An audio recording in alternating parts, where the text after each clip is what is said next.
Hello, everyone. My name is Dawn, and thank you for joining me on another episode of The Chamber Within. Today, I want to talk about energy transmutation.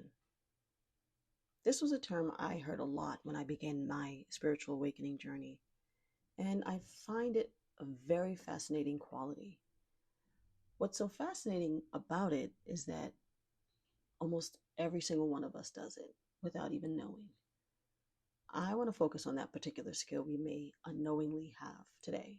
So, to transmute energy simply means to change it.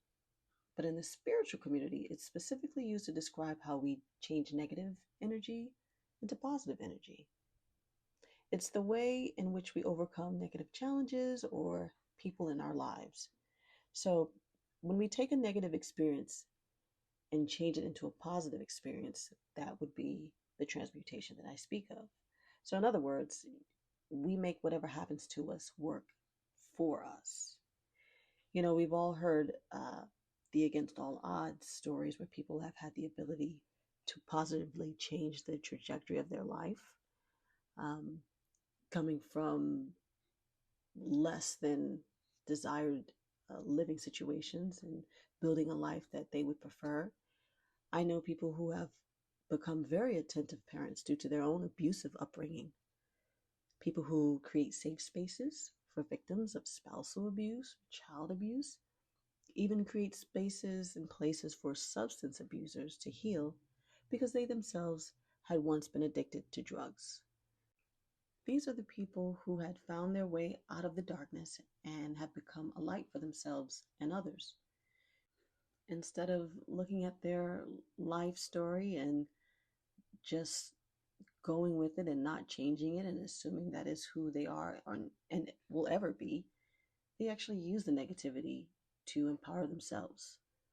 But not only themselves, because they also help change the lives of others, which I really feel like that is just an effect of changing yourself. You're going to affect other people positively, negatively, neutral, whatever. But if you empower yourself, then you are undoubtedly empowering other people in one way, shape, or form. I also know of people who are unconsciously passing down the very trauma they said that they had experienced. Now, to me, that's more surprising, not seeing how you affect others around you. But not everyone is self aware. Not everyone has the ability to know that they're not just receiving energy, but also the giver of it. I was so fascinated by the idea of transmuting energy. It sounded like a character from a sci fi movie, something that they could do, that special one, right? There's always that special one in the movies, but really everyone can do it. Some of us do it all the time. It could be something small as breaking the tension in the room with humor. If you come from a large family where not everyone gets along, you understand this well. Others are laser focused on intentionally creating a better life than what they had experienced so far. But for me, I'd always admired the elder women in my family who were like still water. My mother, my cousin B, my Aunt Lucy. They were such calming people to be around. There was no chaos in their presence, and if there was chaos brought to them, they often neutralized it. When another family member needed a voice of reason or needed to be calmed down, they went to one of these three women in my family. I remember telling my older brother that I enjoyed being around them because of this. I absolutely loved their stillness. As you know, you can feel a person's energy. It can not only be palpable, but healing if you allow it. Here's what's so crazy. I know for a fact that this came after decades of life lessons that occurred before my birth. Some stories I know of, and some I do not. This energy transmutation is alchemy, like I spoke of last week. It's a shift in consciousness that comes from an emotional, personal growth through hardships I wouldn't dare to compare. These women have been gone for years now, and I had the pleasure of going to my elder sister's mother's birthday. Now, this was a surprise birthday party held at a local rec center in the community. Now, when she was at the door, they began to play I'll Always Love My Mama by the Intruders. Now, when everyone started to serenade her as she walked in, it was just tons and tons of family members there. I swear to you, that rec center filled up with so much love, it was completely overwhelming for me. It was like being in the presence of a celebrity. That's how wild it was. She, too, is the matriarch of her family and had been through terrible trials in her life. It was easy to see that she was the center focus because she had helped everyone in that room and touched them deeply in one way or another. Later on, everyone had the opportunity to go to the microphone and share how she had been a beacon of light in their lives.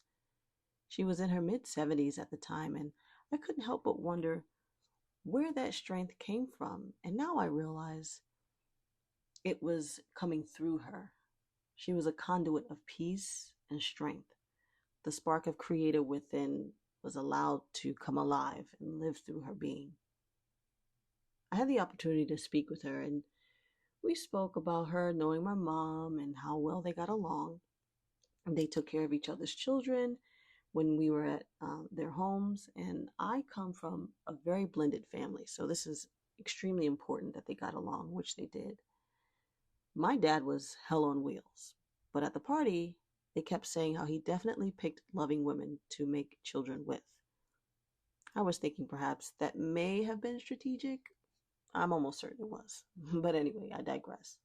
Sometimes I sit and think, these women in my family must have had ample amount of opportunities to transmute energies coming their way, which is not easy. They are the alchemists in the families. They were able to hold us together in the most trying of times. They did the best they could with what they had and held the spaces we needed to thrive and grow. Now, no one is perfect, but having someone grounded in your life is a blessing. And by grounded, I just mean someone who can hold space for you when you're going through your trials and tribulations to help you see the light at the end of the tunnel. These women tended to the gardens they created, which is, of course, their children, their family, and even used the manure they were given, if you will, to assist them in doing so. If you were asked, would you be able to identify the person in your family who transmuted the energy in a healing way? Or how about this? The chaotic person that only that one special person in the family can handle. That's probably an easier identifier. You know, the only one that can calm that person down. You can respond to me at thechamberwithin@yahoo.com or leave me a voice message on speakpipe.com/the chamber voice line. I'd love to hear your insight on this. Thanks again for joining me this week, and I hope you have a wonderful week ahead. Talk to you later. Bye bye.